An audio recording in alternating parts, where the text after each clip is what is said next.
Welcome to this session titled 200 Years of Italian Opera in the United States, 825-2025, which is part of a larger 5-year collaborative project between Columbia University and the University of Trento. This project is coordinated by Claudio Orazzi, former general manager of the Carlo Felice Opera House in Genoa. My name is Davide Ceriani. I teach at Rowan University, and I will be chairing this session. Today we have 3 exciting papers by Professors Milella González Luna, Professor Zimei, and Professor Gerbino. We agreed that each of them will first read their papers, their 20-minute papers, and the last 30 minutes will be devoted to discussion and Q&A. The first paper will be by Francesco Milella González Luna, who is an assistant professor at the Complutense University of Madrid. His research examines musical networks across the Atlantic between 1750 and 1830, with a focus on cultural transfers surrounding opera between Mexico and Europe. He earned a master's in musicology from the University of Milan and completed his PhD at the University of Cambridge with a project on Manuel García's activities in Mexico. In 2023, he received an Irish Research Council postdoctoral fellowship at the University College Dublin to study opera and modernity in the final years of the Spanish Empire. His work has been published by Cambridge University Press, Routledge, and University of California Press, and has received awards such as the Otto Meyer Serra Award and the AMS Outstanding Dissertation Award in 2024. The paper that he will read today is titled Composing Italian Opera in the 1820s in New York, European Fantasies in Manuel García's L'Amante Astuto. Francesco, please. Thank you, Daniele. Thank you. Now I think it's working. Thank you, and I would like to start by thanking Giuseppe Gerbino for inviting me to this panel and for bringing all of us together, and Francesco as well, to talk about the beginnings of Italian opera in New York. Let me just move the microphone. So, well, he first approached me a few months ago to take part in this project on the beginnings of Italian opera in New York. My research was by then largely focused on post-colonial Mexico and the politics of opera in the aftermath of independence from Spain in 1821. Yet New York was by no means outside my radar. Indeed, my research was defined by a broader Atlantic perspective. My aim was to understand the expectations and fantasies that, on both sides of the ocean, began to fuel with unprecedented speed the global expansion of Italian works. New York, in this respect, kept reappearing within the operatic frameworks of the early 19th century Atlantic, like New Orleans, Havana, Buenos Aires, New York, too was touched by the fever of Italian operas by Paisiello, Cimarosa, and later Rossini. A genre that, a repertoire that post-revolutionary societies of the Atlantic world regarded as a symbol of modernity and civilization. Yet, the relationship it established with this phenomenon soon emerged, New York, the relationship in New York established with this repertoire soon emerged as different, at least when compared to its Latin American counterparts. Indeed, Spain's structural interventionism in America from the 16th century paved the way for a complex cultural landscape in which music, theater, the visual arts, and literature were perceived as essential components for the stability of the imperial system. 2,000 miles north, New York presented a very different scenario. For nearly 2 centuries, London governed its American colonies with little intention of assimilating them. Consequently, as soon as independent processes spread across the Atlantic world between 1770 and 1820s, in Latin America, as argued by John Eliot in his seminal book, Empires of the Atlantic World, the disappearance of the Spanish imperial state left a vacuum that the successor states were ill-prepared to fill. By contrast, in North America, the disappearance of the imperial state from British America left individual colonies to manage their own lives much as they had before. So, different post-colonial transitions and colonial legacies paved the way to very different approaches to opera. For Creole elites of Latin America, opera was indeed a necessity, a political and social instrument to fill the cultural void left by the withdrawal of the Spanish crown through the appropriation of new references from Italian, French, and British cultures. Soon, the operas of Rossini, for example, became the soundtrack of a problematic nation-making. No such anxiety to import opera existed in North America. Economically, it experienced far greater stability and more promising growth. There was no need to import foreign models to forge the idea of a strong nation in the making.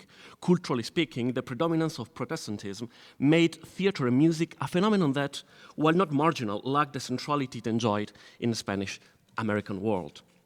So opera in North America was therefore not perceived as a necessity or an urgency, but it was rather perceived as an experiment. Not even the presence of Mozart's librettist Lorenzo da Ponte in New York since 1805 succeeded in promoting this genre among theater-goers. So, again, if North America, unlike Latin America, lacked almost completely the interest in Italian opera, how did opera arrive in New York? Well, I suggest looking for an answer on the other side of the ocean, that is, in post-revolutionary Europe, where debates grew increasingly fascinated with the United States and its free republican system. It appeared as if the utopias envisioned by by Enlightenment thinkers had materialized. Opera, too, felt the allure for this utopia, as Pierpaolo Polzonetti observed in his book Italian Opera in the Age of the American Revolution. Early examples include, among others, Paesiello Le Gare Generose, premiered in Naples in 1786, in which America is depicted as a fertile land ready to be dominated, open quote, by banks, trading, and business, end quote. And another interesting example is La Città Nuova by Stefano Cristiani, which opened the season at La Scala in Milan in the Republican year of 1799, envisioning an egalitarian community in the lands of North America. So with this paper, I will draw on the compelling academic contributions by John Dizikis, James Radomski, and also Giuseppe Gerbino and Francesco Zimei on this initial period of New York's operatic history to turn the gaze and see how New York was seen, or better imagined, by Europeans as an operatic stage.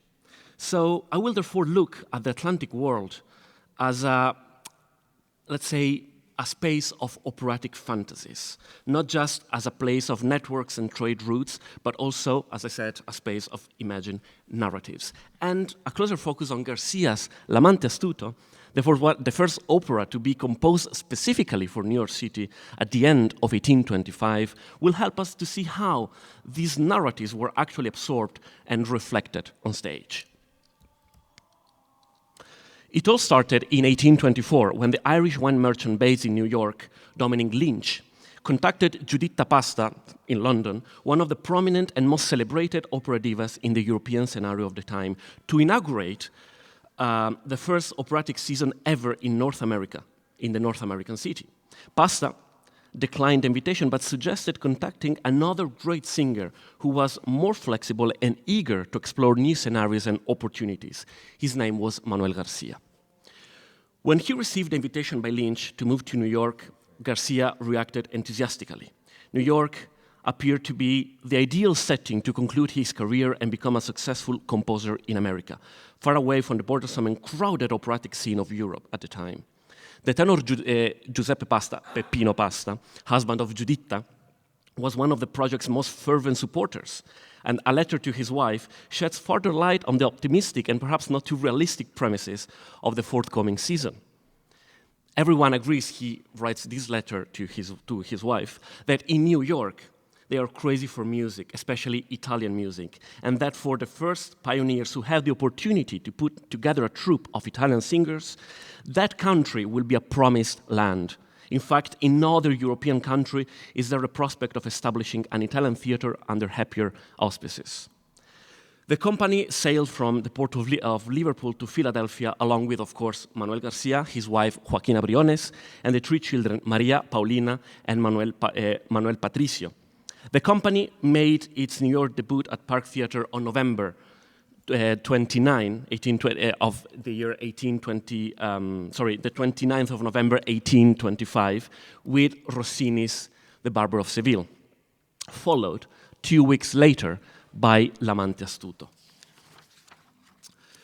Contrary to all expectations, the opening of the season stirred discomfort among New York opera goers, as local newspapers highlighted shortly after the premiere how, and I quote, "The Amante Astuto, another opera of his, has been performed several times in New York.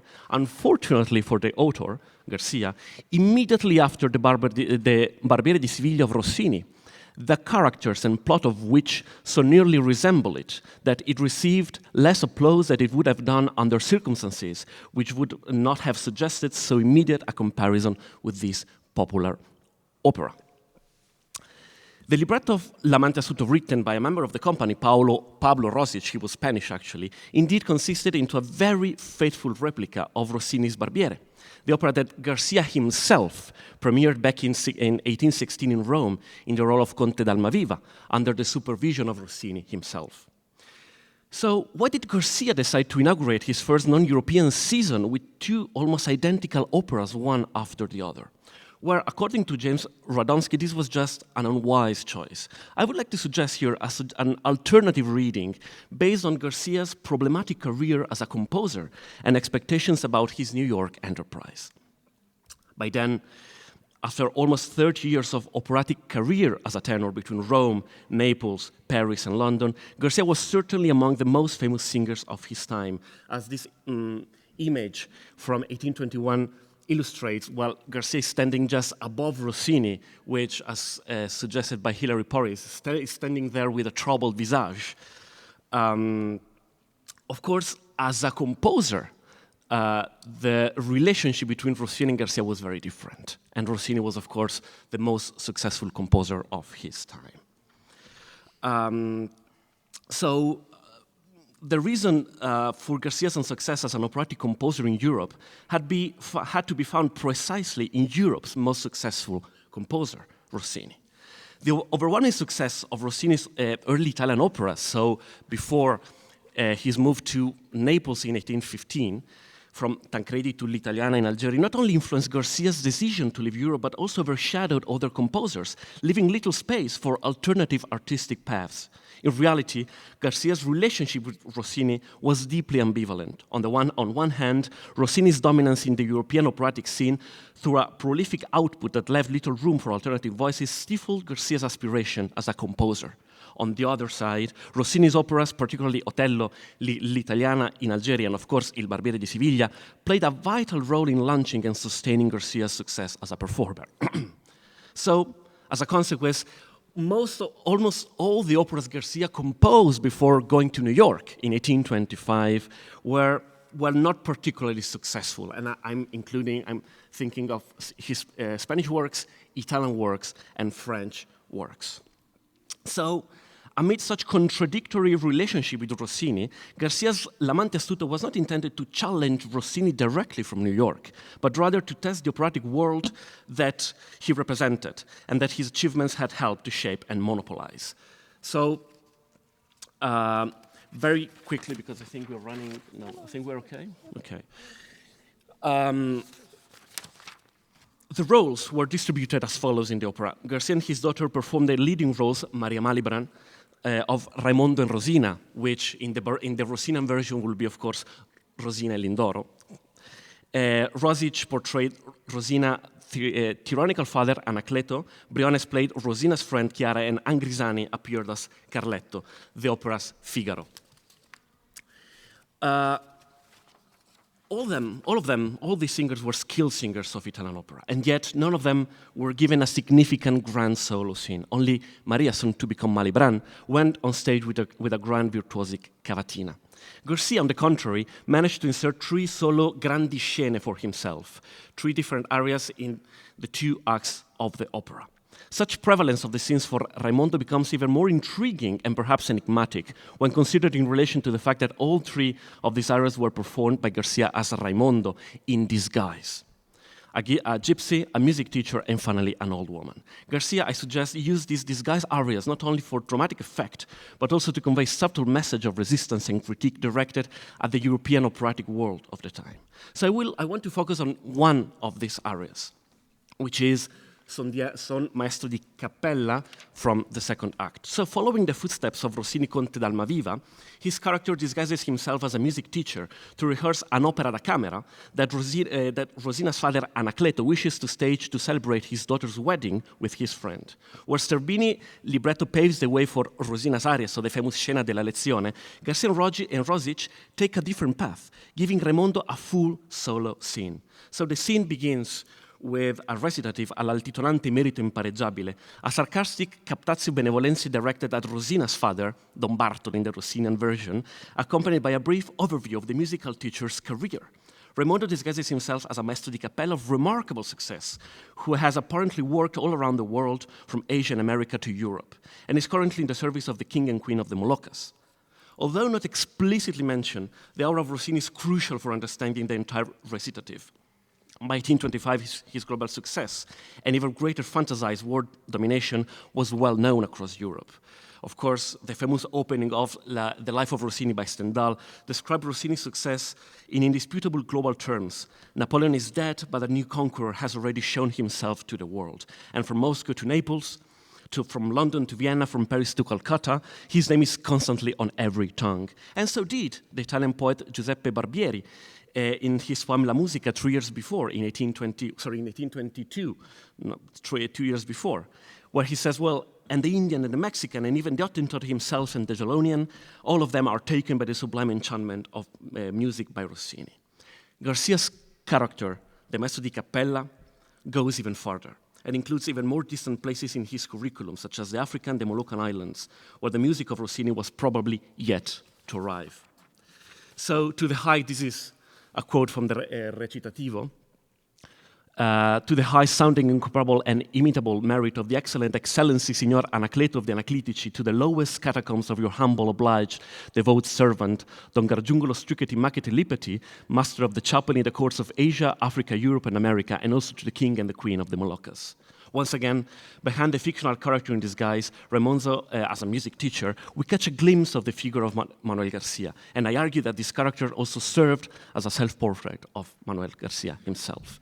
In the following aria, the music teacher proudly extols his compositional prowess, likening himself to the towering figures of the past, such as Pergolesi, Jumella, likely a mistranscription of Jomelli, as well as to his contemporaries, including Gaspare Spontini and, of course, the impareggiabile Grande Rossini. According to Raimondo, these celebrated composers would be left speechless before his musical talent. His abilities are presented as surpassing those of his peers across generations, just as Rossini's fame eclipsed that of Paisiello, Mayer, and even García himself. The teacher boasts extent to his performance skills as well. He claims to be a gifted singer able to perform both soprano and tenor roles, though he particularly excels in the lower register, where he outshines more than 30 contrabasses. Interestingly, so this is just a very a quote from the aria, I am a maestro di cappella and well-versed in music, neither Pergolesi nor Jumella could compare with me. If you desire that I should prove my strength in song, I can satisfy you in a soprano or in tenore. I will not speak of my bass, although I can make myself heard above 100 double basses. Then if I put my hand to the harpsichord in rapid motions and foreign style, you shall see me do wonders. And if the celebrated Clementi and the great and incomparable Rossini, the inimitable Spontini, were to hear me, trembling, surprised, I would make them remain. And after this aria, Anacleto says, well, yes, you are the very man we want.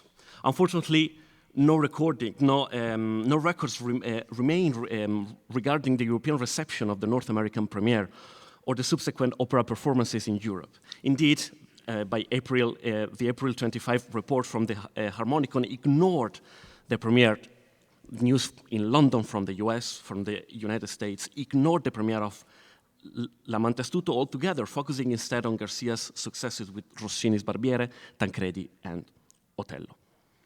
Over the past 2 decades, and I want to move to the conclusions, opera studies have increasingly turned their attention to the genre's globalization, a process that began at the dawn of the 19th century.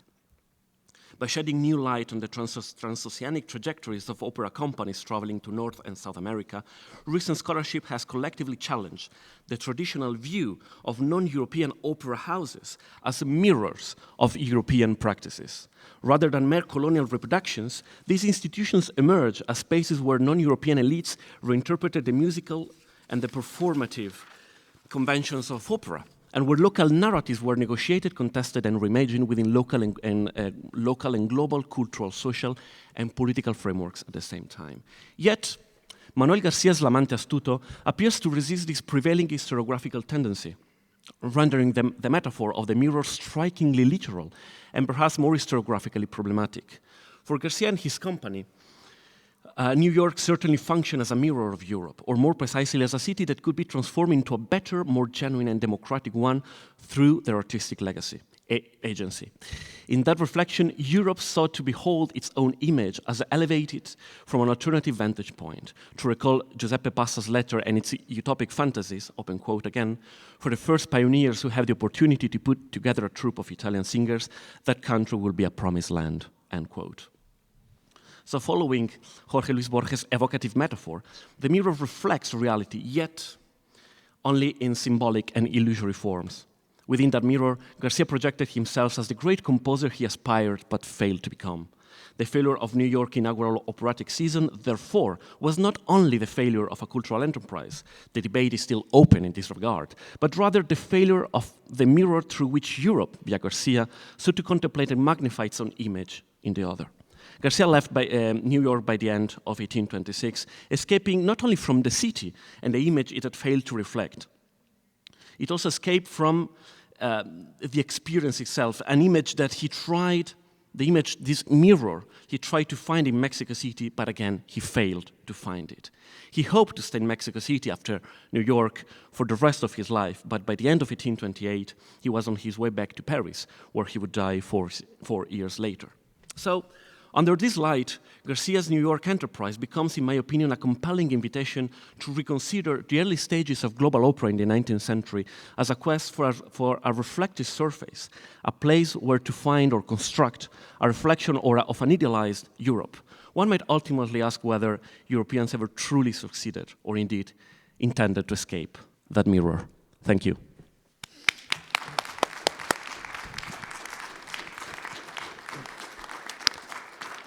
Thank you. Thank you very much, Francesco. So, yeah, great. Okay, so while we switch to the next presentation, I will introduce Professor Francesco Zimei, who teaches musicology, is a professor of musicology at the University of Trento.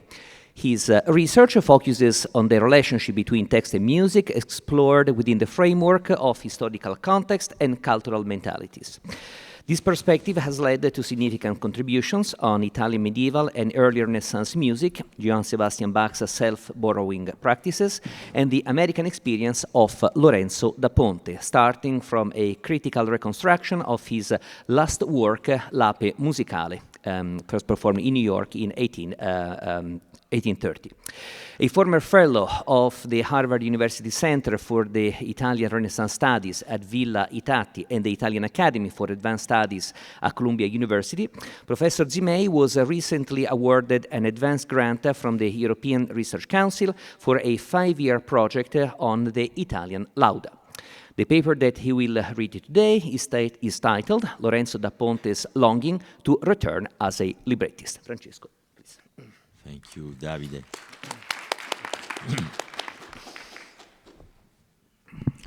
When Lorenzo da Ponte arrived in the United States in June 1805, he had just left England to escape his debts. By then, he had already given up his career as a librettist. The Italian opera was still unknown in America, especially in its original language, which few could understand. Even most discouragingly, there were no patrons or opera houses to support such a profession. Yet, his passion for theater never faded. Determined to bring Italian language and opera to young Americans, he continued to act and teach like a man of the theater.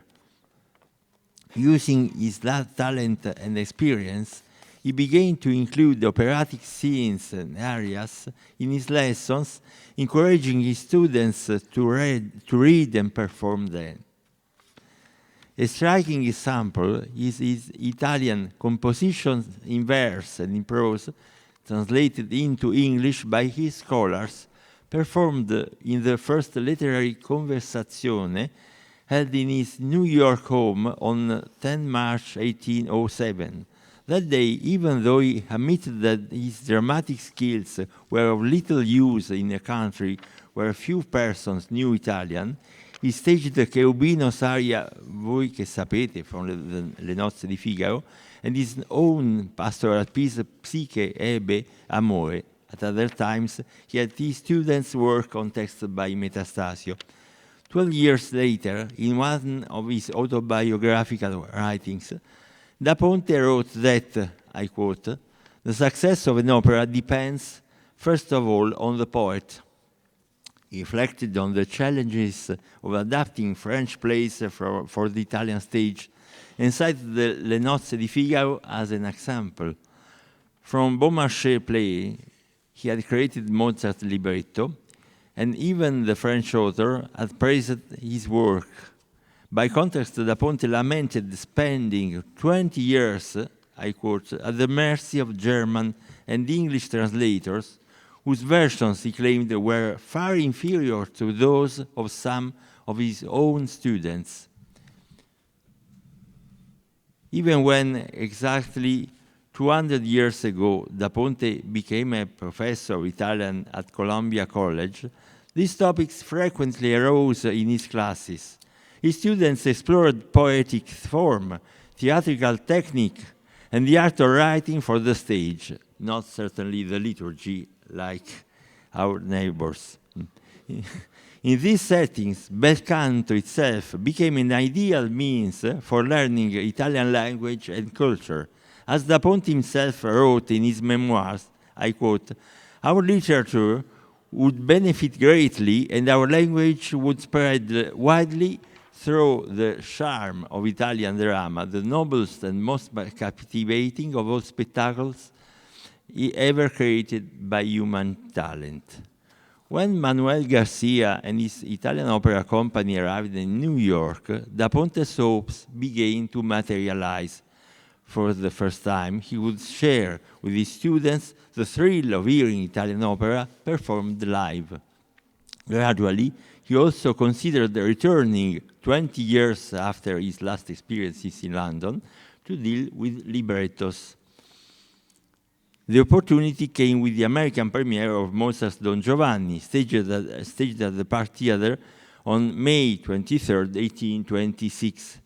Da Ponte also played a key role in bringing the production to the stage. He helped prepare an English translation of the libretto, completed by his son Lorenzo Luigi, and personally raised funds to hire a tenor for the role of Don Ottavio, missing from Garcia's troupe since Garcia chose to keep the title role for himself. In gratitude, theater manager Stephen Price granted Da Ponte the privilege of printing his librettos at his own expense. As the poet later recalled, I quote, "I sold a prodigious number at the theater and the profits more than repaid me for my work." The greatest acclaim, however, came after the curtain fell, as several contemporary reviews confirm. Years later, on December 2nd, 1837, the newspaper The Albion revisited that memorable night in an article mourning the untimely death of Maria Malibran, who had sung Zerlina on that occasion.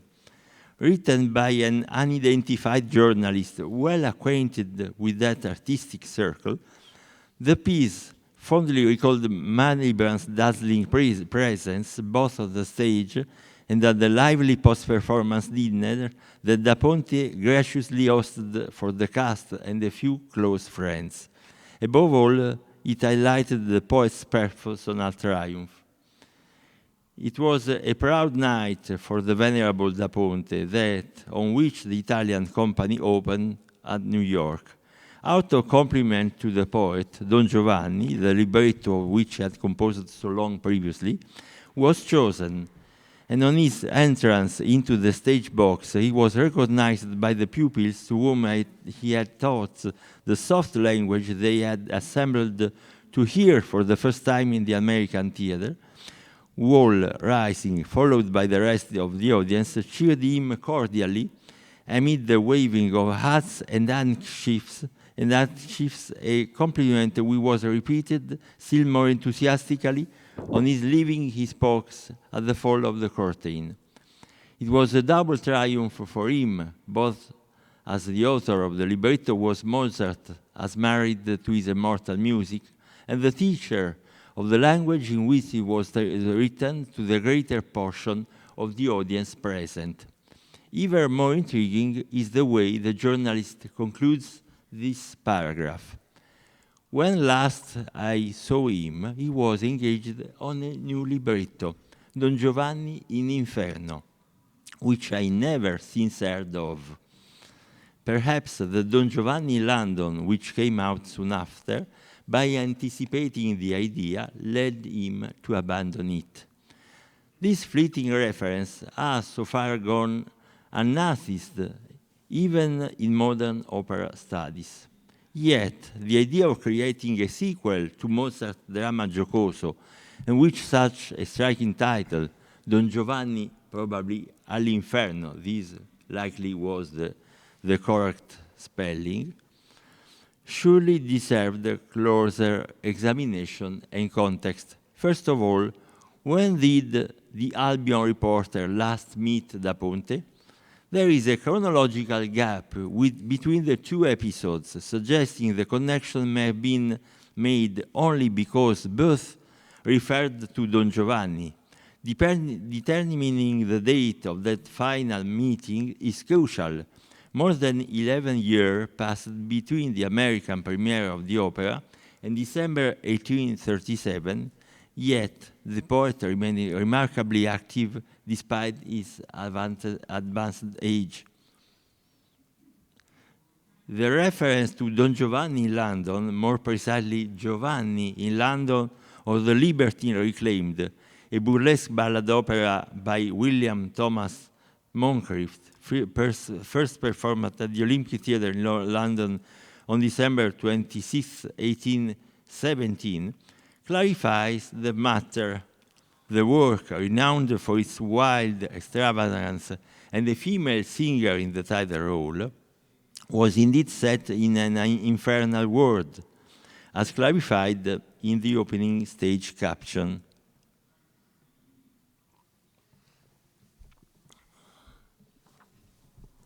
The piece opens with a grand emblematic view of the infernal regions by fire and torchlight, demons and Giovanni discovered in the midst of them. I'll come forward and sing the following air and chorus, etc. The supernatural developments in this story, though treated comically here, were not unusual in London at the time. Just think that in the same year, another ballad opera on a similarly macabre subject appeared at the Surrey Theatre, Don Giovanni, or A Spectre on Horseback, written by Thomas Dibdin. Actually, both works were a direct consequence of the powerful impression Mozart's opera had made on the London public imagination after its English premiere at King's Theatre that March. Giovanni in London reached New York Park Theatre in March 1827, less than a year after its celebrated model. While this might suggest that the Albion reported met Da Ponte shortly before then, it seems unlikely that Moncrief's burletta dissuaded the poet from pursuing his own sequel. At the time, Da Ponte, in fact, had little patience for light entertainments such as ballad operas or the musical comedies such as those by Henry Bishop, with often borrowed plots and materials from Italian originals. With his typical wit, he mocked these works both publicly and privately, and they in no way detracted from the eventual success of Italian opera in America.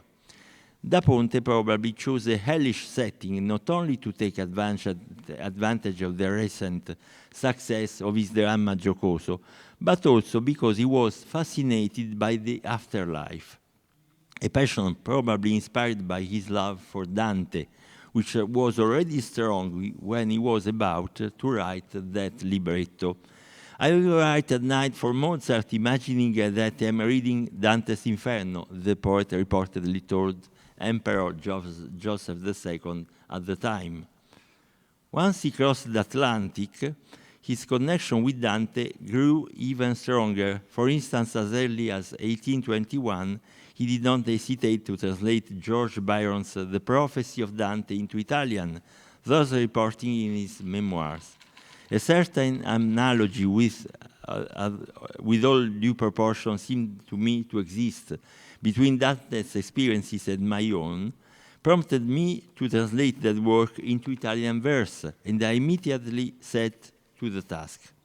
The Divine Comedy was frequently read in his classes, and in his American autobiography, quotations from Dante became increasingly frequent as he recounted contemporary events. Another clue questions the presumed dating of the reporter's last meeting with him. On April 20th, 1830, once again at the Park Theatre, the poet brought to the stage his last Lape Musicale, a one-act pastiche he had written to launch the career of his young niece, the mezzo-soprano Giulia. The work also served to defend their unconventional choice of repertoire, which was mainly focused on opera seria and too modern for an audience unaccustomed to the genre. Giulia's purposely come to Venice, encouraged by her uncle's hope that she might, in time, win the hearts of New Yorkers and perhaps, in their affection, take the place of the formidable Maria Malibran. In the preface to the printed libretto dedicated to the inhabitants of the city of New York, Da Ponte concludes his remarks, making it clear that this new experience as a librettist would not be limited to that occasional project.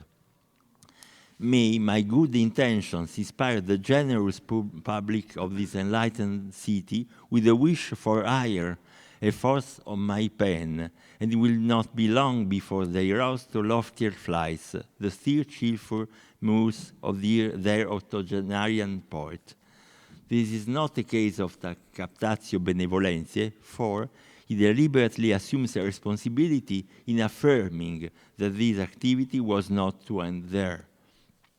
As is well known, L'Ape Musicale of New York was an open celebration of Rossini, following the success of the Italian opera season performed by García troupe. However, in a crucial passage of the libretto, there is a recitative in which Da Ponte explicitly quotes himself, introducing a reminiscence of Don Giovanni. This way, he draws a parallel between the complicity of the protagonist and Leporello and that of the impresario Don Nibbio and the librettist Mongibello, his own alter ego. All of this suggests then that in April 1830, Da Ponte was still intent on writing his Don Giovanni all'Inferno. The real challenge, however, quite different from the demands of creating a pastiche, was finding a skilled composer willing to set the new drama to music.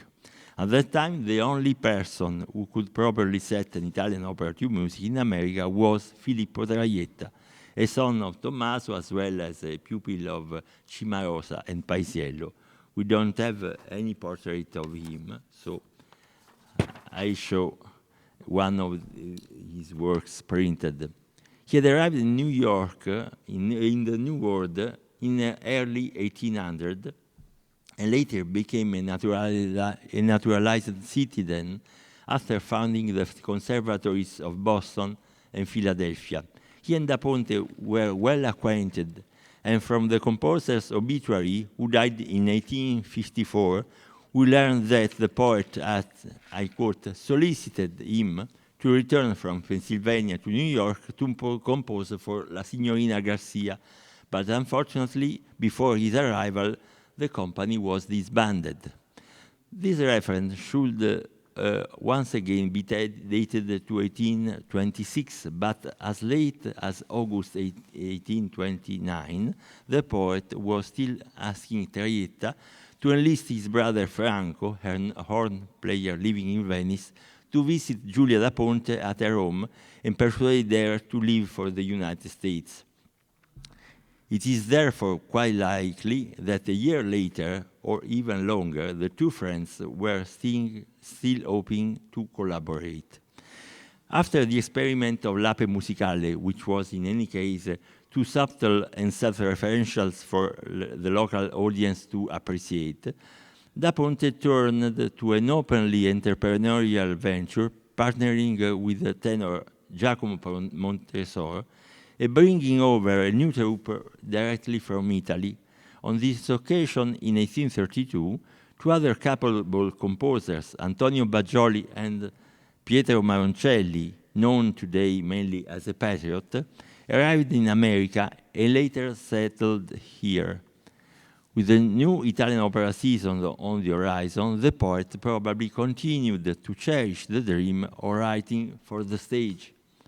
Although it may never have been set to music or may have survived only in a draft form, it is possible that some materials from Da Ponte's Don Giovanni all'Inferno became part of his vast literary estate and then vanished, lost somewhere along the way, especially since many of his papers are missing.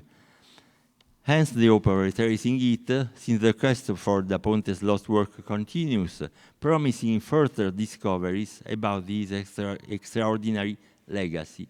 Thank you. Thank you. Thank you very much, Francesco.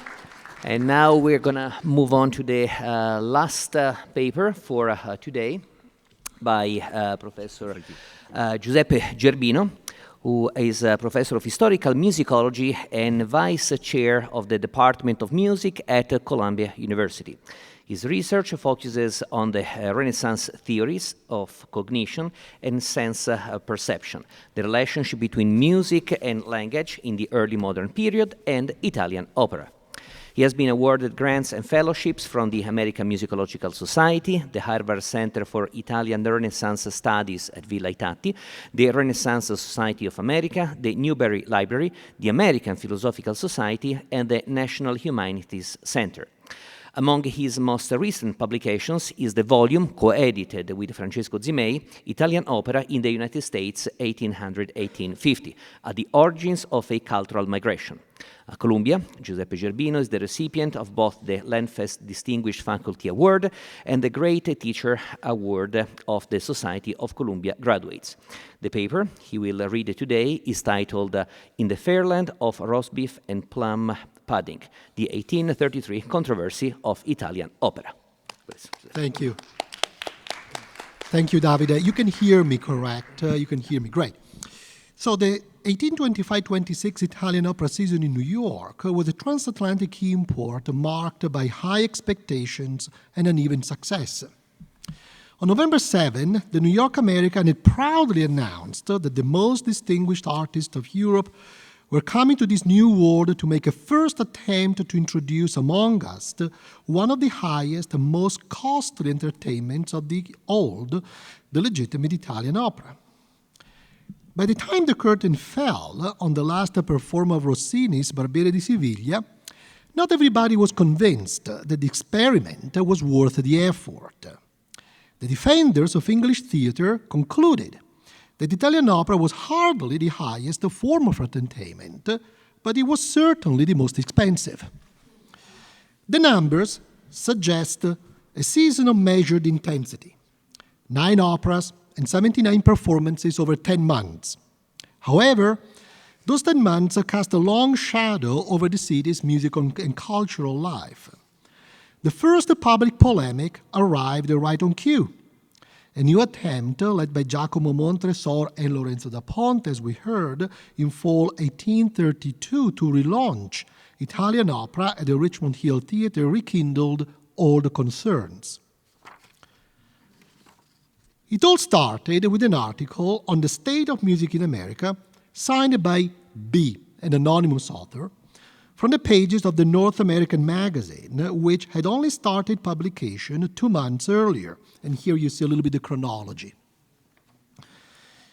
At the opposite side of B was J.T., who in later and unrelated articles from the same magazines reveals his identity as Joseph Tonio, a Philadelphia physician who specialized, ironically, in the cure of deafness. The rhetoric of both parties echoes familiar tropes of 19th century European nationalism. The exchange lasted 5 months, and insults grew increasingly imaginative, and indeed the title of my paper is one of those. Here I will only focus on one key point of disagreement: the threat posed by foreign language opera to the cultural integrity of American theater. The issue of language accompanied Italian opera throughout its first New York season. For better or worse, everyone agreed that the arrival of the García troupe, with the enticing sound of their extravagant singing and unintelligible language, marked a turning point. B's thesis is that, and you see the quote here, the literature of America is founded on that of England, so must her school of music be. His analogy between music and literature follows a canonical route, as Milton, Shakespeare, Dryden, Pope, in short, every poet from the old Chaucer down to Scott and Byron form a part of American literature, so the compositions of every musician of eminence since the reign of Henry VIII, including Purcell, Locke, and Handel, belong to the American school of music. B's argument, reaffirming the dependence of post-revolutionary America on British culture, was not an unusual position at this time, as North American theatre was still, to a large extent, a British import, with the British canon, British stars, and an entrepreneurial eye fixated on the London stage. But what are the foundations of this British school of music? B singles out the sacred music of the Reformed Church as well as its secular counterpart, the tradition of choral singing, that in the 1820s and 30s thrived on the incentivized popularity of choral societies and glee clubs. However, when it comes to musical theatre, B acknowledges the limitations of what the British school could offer. It is an undeniable shortcoming, he continues, but one that has been richly compensated by Henry Bishop's adaptations of French, German, Italian, and Italian operas into English. And I quote, "To Bishop, indeed, we owe much, not for originality, not for striking attributes as a composer, although an able man, but for the first teaching the British dramatic public the value of Mozart, Boieldieu, and Rossini. And at the moment when America, increasing in wealth and in the arts consequent to a state of prosperity, has commenced to pay attention to a lyrical drama, she finds herself in possession of a numerous repertory of operas, not only by British composers, but translations from the best of the Italian, French, and German schools. English opera, which included adaptations of Italian opera, was a cornerstone of American theatre. B observes approvingly its vibrant popularity and commercial success. For him, its hybridity is its greatest value, and his argument is, to a large extent, an argument in praise of translation. A pattern emerges in B's line of reasoning. American opera must be in English. As will become clear later, the contribution of foreign musicians is welcomed, even necessary, provided that they do not undermine the linguistic cohesion of theater. An Italian opera was a prime suspect. Its antagonistic idiom needs adapters and translators, which is why the recent waves of opera singers from Italy can no longer be ignored. And here is quote.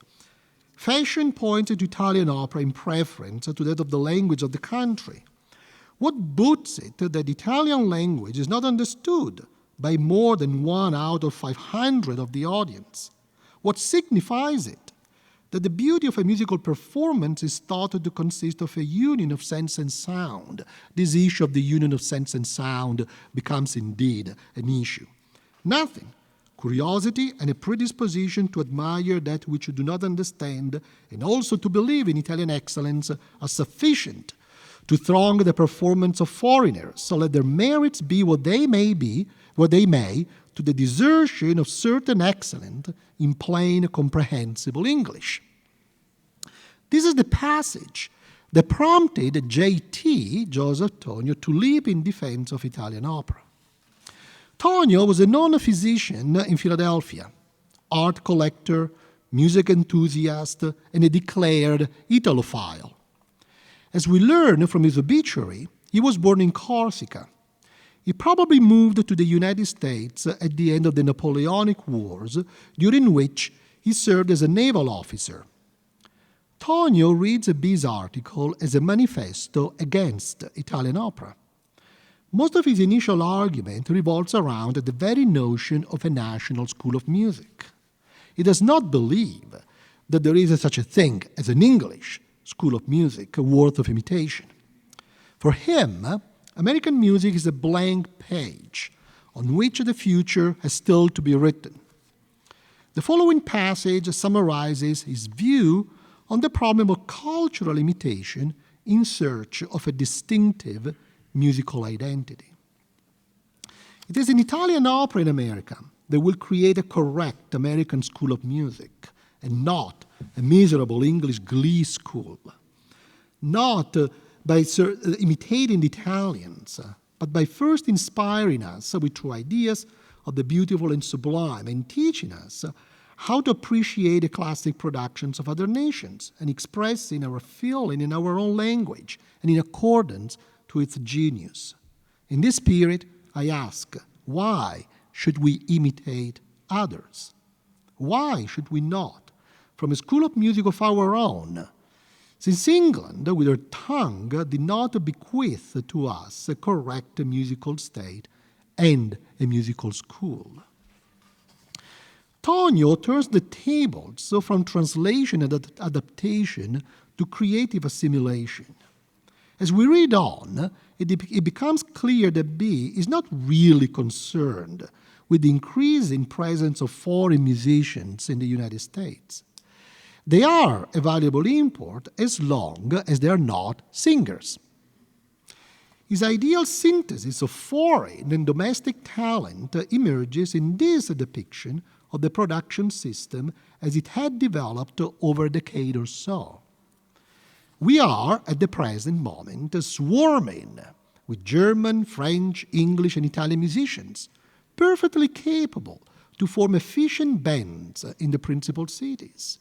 More vocalists of the first grade are in this country and at the present moment that can be recollected by the oldest musician. We enumerated the following in proof of our assertions, and you see all the names. Well, there is a pattern, as you may have noticed. The division of labor is unmistakable. On one side are the anonymous German, French, English, and Italian musicians in the orchestra. On the other, an exclusively British cast of singers, with one exception, touring the United States under the model of the so-called star system. They are, quite literally, the voices of English musical theater, harmonizing all other voices under a single language. The result is an unexpected image, a mutely polyglot orchestra in the service of English opera. To be sure, this is not an unrealistic portrayal of the workforce in New York and Philadelphia theaters of the time. The unity of sense and sound on which B builds his quasi-moral critique of foreign opera reflected a decades-long concern about the impact of theater on larger swaths of the population, and therefore on the Republic. If a healthy polity needs a vehicle for moral and political education, the arrival of Italian opera introduced an unprecedented threat, the lure of seductive but unintelligible singing paired with a suspect fascination for everything foreign. B's awareness of the hold that these singers had on an elite audience is, to some extent, what drives his admonishment against their appeal. Commercial considerations also contributed to this perception of an external foe. The fear was that Italian opera might eventually displace English theater. To fully appreciate the pragmatic roots of this tension, we need to go back for a moment to the 1825-26 season and the scandal that accompanied the last performance of Rossini's Barbiere on the last day of September 1826. The García company was about to leave. That was the last performance. I wrote elsewhere about this episode, but here we'd like to summarize its salient facts and trace a longer trajectory leading to the 1833 polemic. Once again, competing accounts serve different interests. This is the report from the Italian opera-friendly New York American.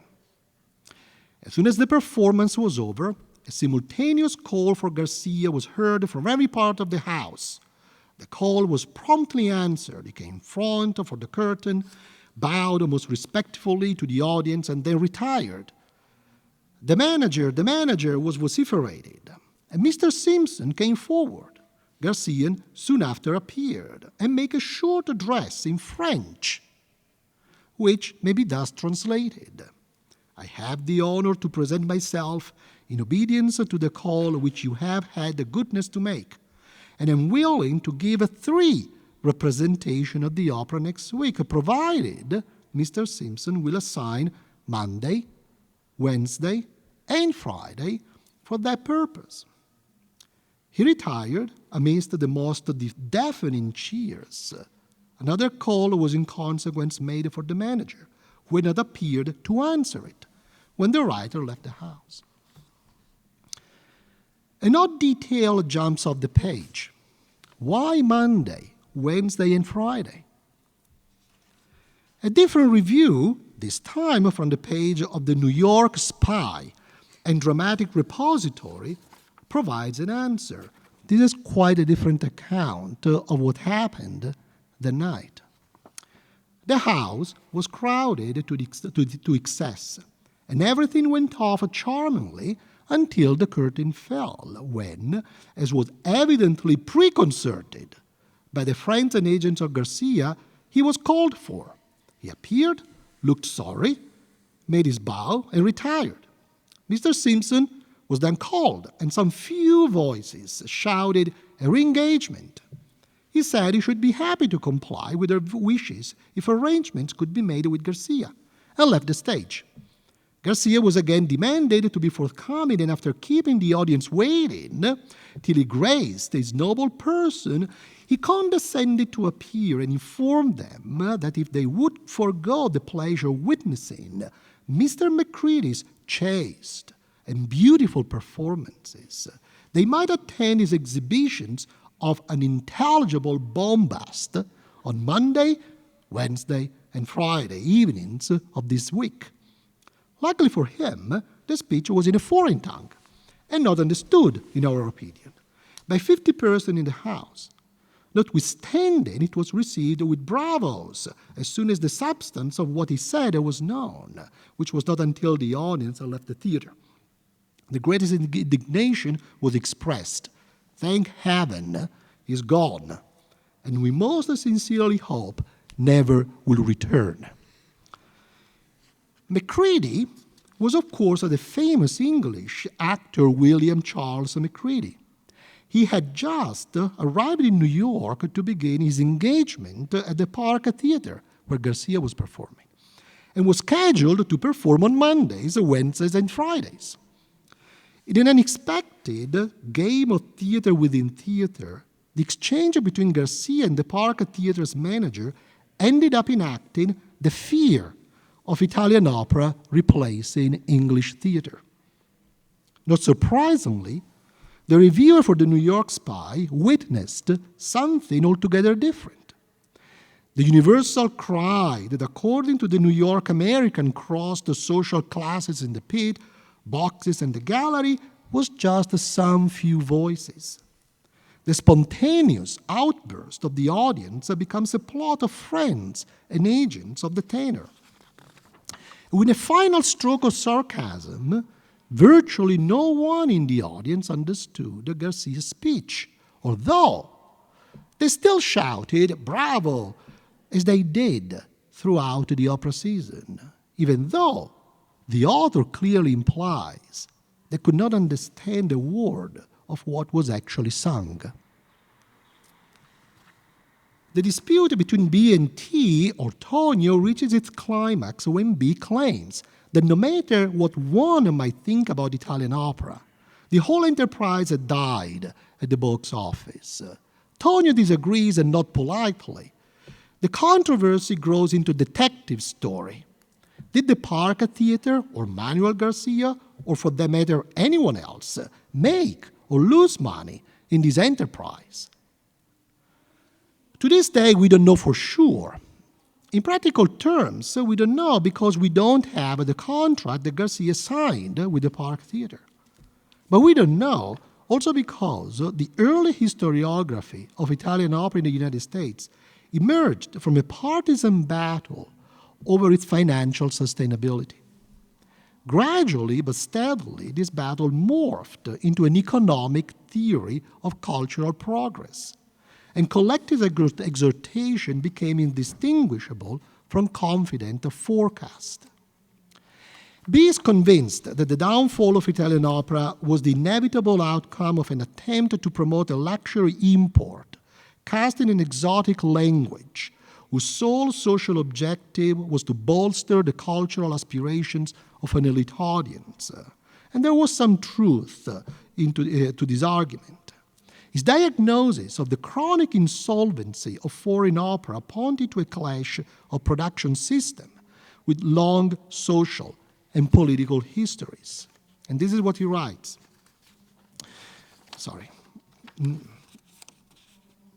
No Italian opera exists that I know of, except in England, which is not supported by the government of the country. In England, the Italian opera, an amusement too expensive and not congenial to the middle ranks, is supported by an enormously rich aristocracy and by foreigners. And although it exists, yet it has never enriched its proprietors, but has ever been subject to litigation arising from bankruptcy. In America, there is no moneyed aristocracy and no class of persons who will come forward and make heavy sacrifices in the cause. The government certainly will give no aid, nor, when the novelty is worn off, will the mass of the people pay for an amusement which they cannot understand. And we're going to conclude that the 1825-26 Garcia experiment in New York has emerged as a litmus test for a form of behavioral economics of foreign language opera. Yet behind the financial calculation lay unresolved issues that were less material in nature: tensions between elite and popular culture, linguistic identity and foreign influence, economic prosperity and cultural status. In the process, Italian opera was reshaped as a borderland between the languages. Thank you. Thank you. Thank you very much, Giuseppe. And so if there are questions, there is a microphone over there, if anyone would, again, announce your name and to whom the question is directed, unless this is a question to the whole panel, and then we'll manage and see, like, please. So, I'm not sure if it's on. It doesn't seem to be on. I will speak loudly. Okay, yeah, sorry, I don't know. Okay. Yeah, Hello? okay. Can you hear me? Really? No, I'll speak loudly, that's fine. Beverly Stein, Cal State, Los Angeles, about the previous paper. I'm wonderful. Thank you so much, all of you. I really enjoyed this. But I'm curious because of the, can you hear? You get Kind closer of. to me. I mean, I'll bring this mic. Like this? If it works better, then maybe. Close contact mic. Thank you. Okay. So Okay, all right. We can hear now. Thank you. All right. Yes. I was wondering, because you were alternating between the authors B and T, or the commentators, and I Yes. was wondering if T had a comment about this proclamation by B, if there was any follow-up for that. He does. And he actually, the issue actually between the two of them at that point becomes again what happened in 1825 and 26, because B claims that the García company lost $6,000 in the enterprise. And he also blamed them for dragging down the managers of the Park Theater into a failed economic enterprise.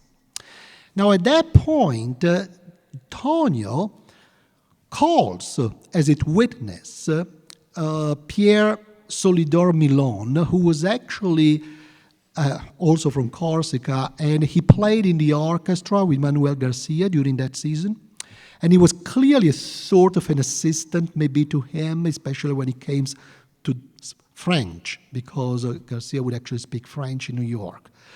And now Milon says that was not true, that actually they made money.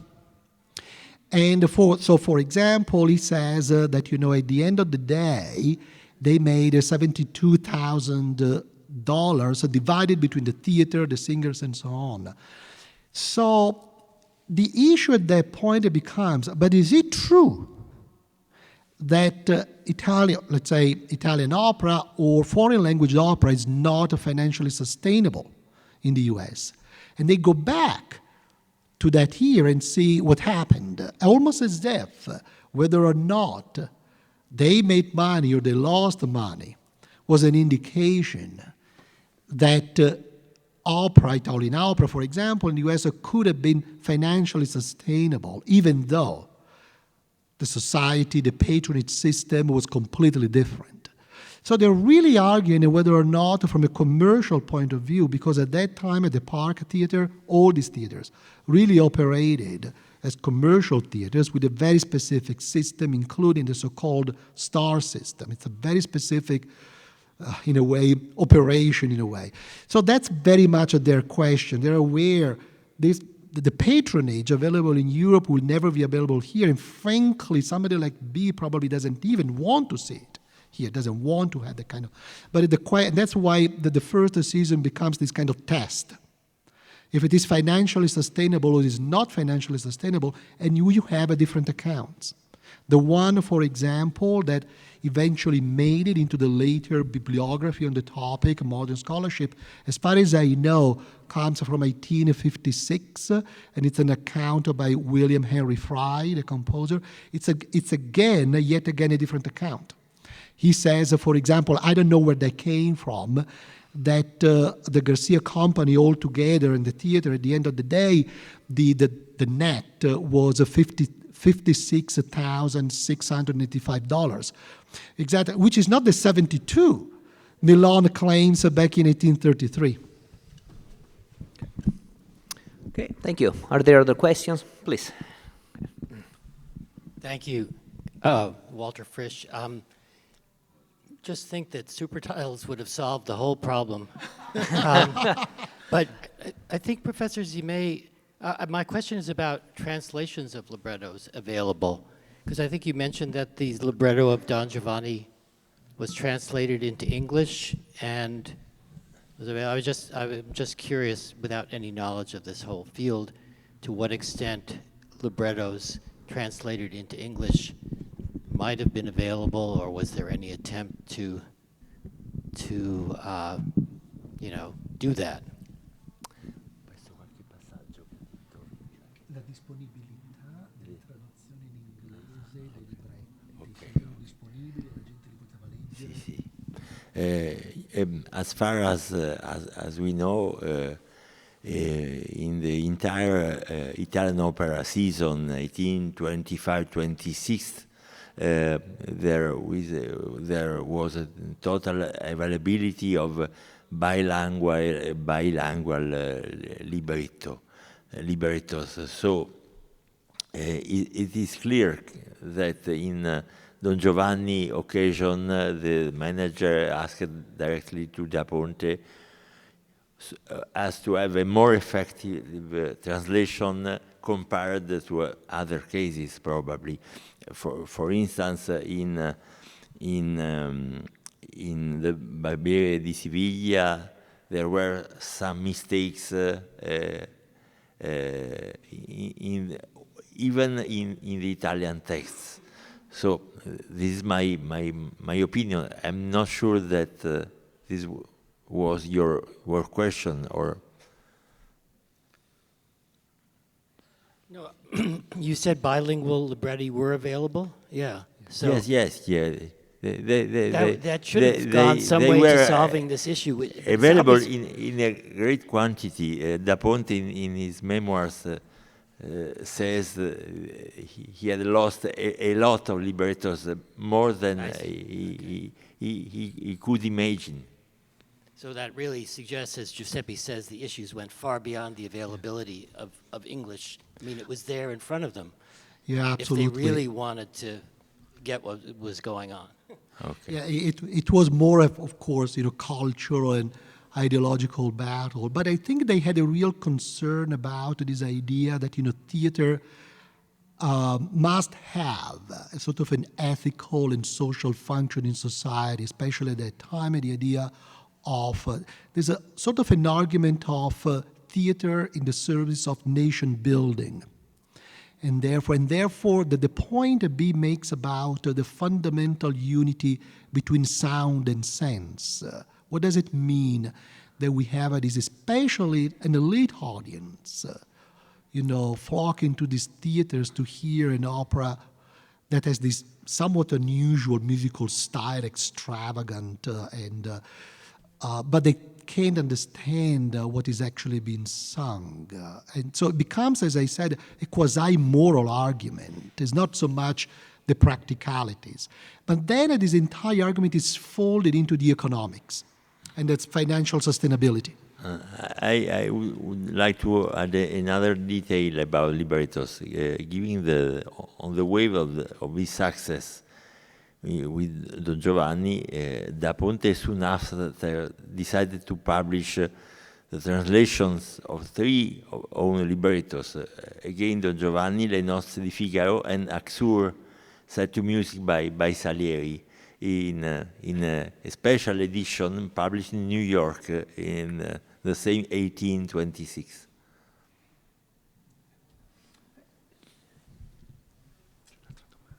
Good morning. Okay. Thank you so much. Oh, yeah, please. Okay. Thank you so much for these papers. I'm Matthew Frank. I had a question for Professor Gerbino, because the way you have framed this is fascinating and it's very interesting, but it does seem that what does it mean to be saying Americans speak English in 1833? What's the treatment of immigrants? What's the treatment of foreigners? This is a period, after all, when there is very strong Protestant versus Catholic antipathy. Yeah.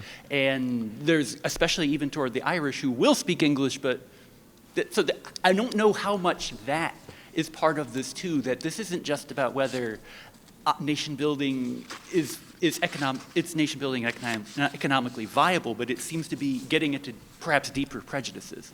That was a thought. I don't know if it's useful, but I'd be interested in your thoughts. Thank you very much. I think you're right. And by the way, at the very beginning, the question of the British School of Music. B frames it at the very beginning as an opposition between the Reformed Church and Roman Catholicism.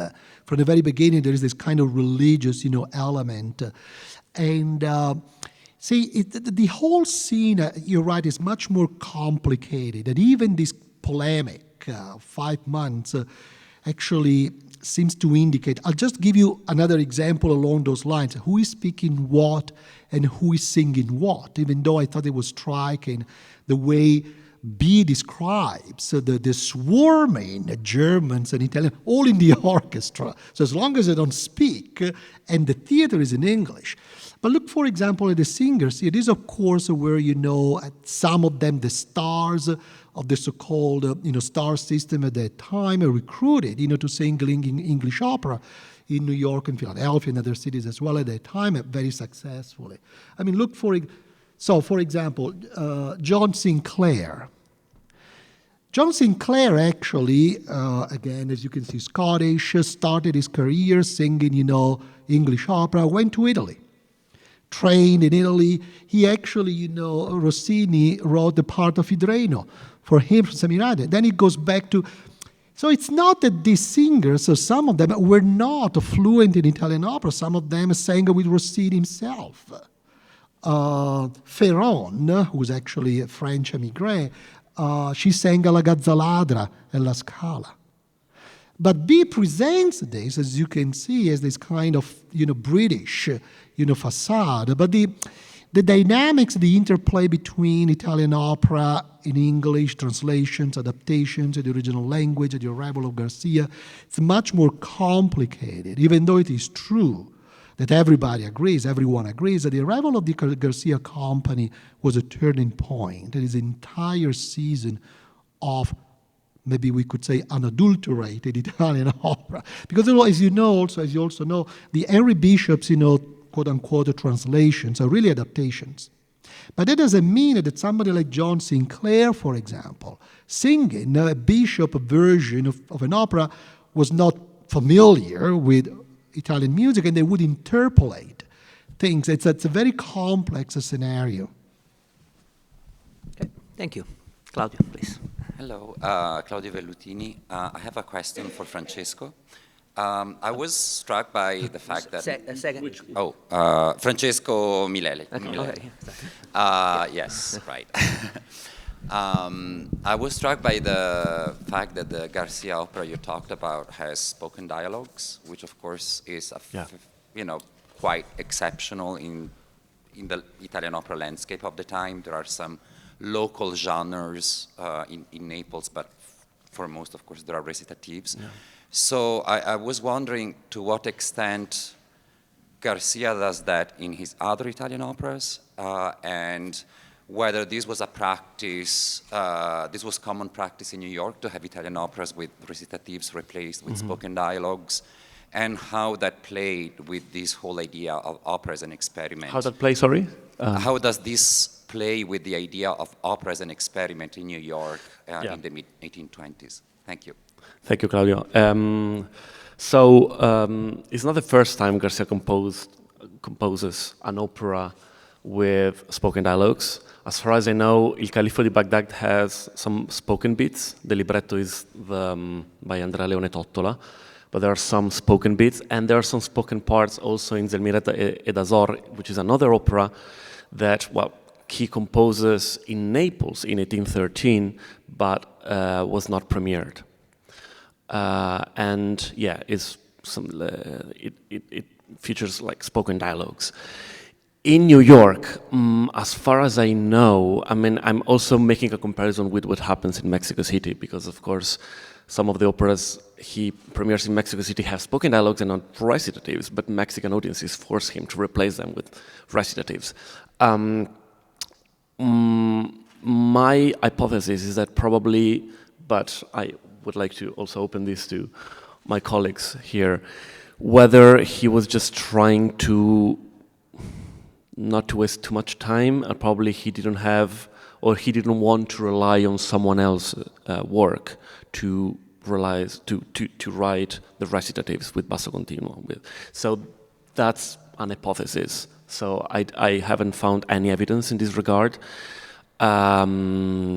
So yeah, let's say it's an open thing, but yeah, it's not a new thing for García. So going back to the problem of the experiment in New York, the thing is that, well, it is an experiment, but the thing is that opera was a new thing in general in New York, at least when García arrives. And as far as I know, there are no comments on the fact that the operas were sung with spoken dialogues and not with recitatives, which was something that was eventually pointed out in Mexico City. So I don't know if I answered your question. Yeah. Okay, yeah. Other questions, please? Nicholas Chong, Rutgers University. I was only here for the last paper, so I apologize but the question perhaps could apply to the other two speakers that I missed. Walter's question earlier made me think about this whole issue of how much it matters that you understand what's being sung, and whether shifts in an aesthetic understanding of what opera even is could make a difference to that evolution. So it's not self-evident that you need to understand what's being sung on stage, depending on what your expectations are of this art form, right? It's a multimedia. And so I'm just wondering if this is anything to do with what's going on, that people are coming from a spoken theater paradigm, where you must understand what's going on, versus maybe paradigms that would take hold later in the century that are more conditioned by, say, instrumental music, for example. Okay. Was this question for someone in particular or to the panel? Okay. Yeah. Well, what I can say, thank you. Very interesting question. And I would say, maybe a little bit in defense of B, that it does make an argument in praise of translation.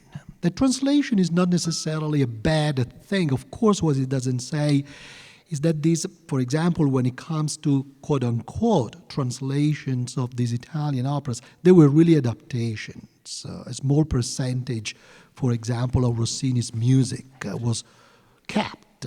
Bishop would actually rewrite larger portions of the music or include pieces by other composors.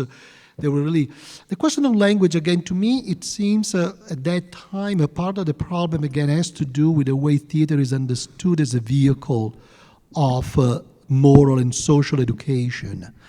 And therefore, the theater that was actually available at that time, even when the García company arrived, was actually very musical. There was a lot of musical theater, the English opera, it was everywhere. And B, of course, is very much in favor of that. Why do we need to, move away from that paradigm in a way when we can do everything we want? We can do Mozart, we can do Rossini, we can do the Freischütz, as long as it is in English. And there is something about the concept of translation.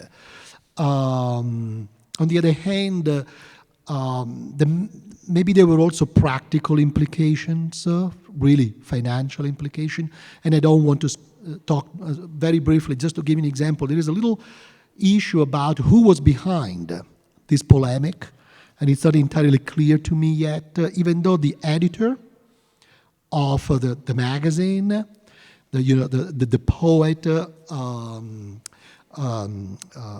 Fairfield, is a very good friend, apparently, with John Howard Payne. John Howard Payne is one of the librettists of Henry Bishop.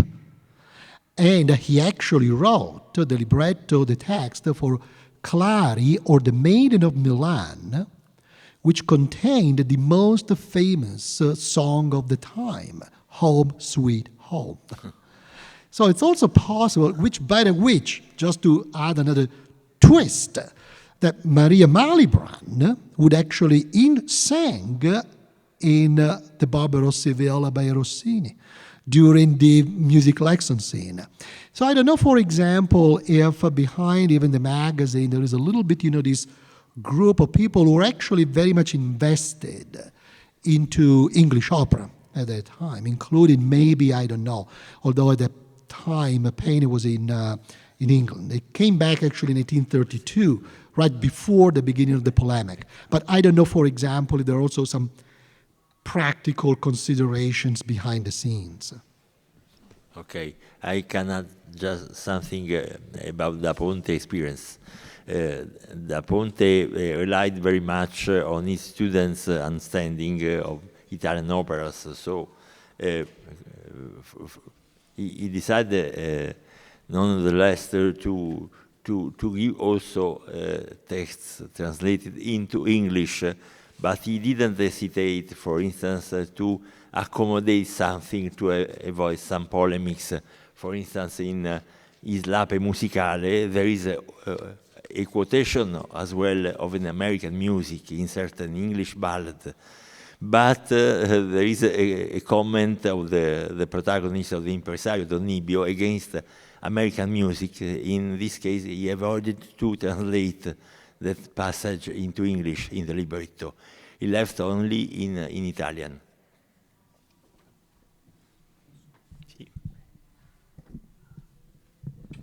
All right, thank you. Yeah, so I think this brings to an end our session. Thank you very much, everyone, for being here. And again, stay tuned on this 5-year project of Italian opera in the United States, which will have, I'm sure, interesting developments. Thank you very much. Have a great day. Thank you.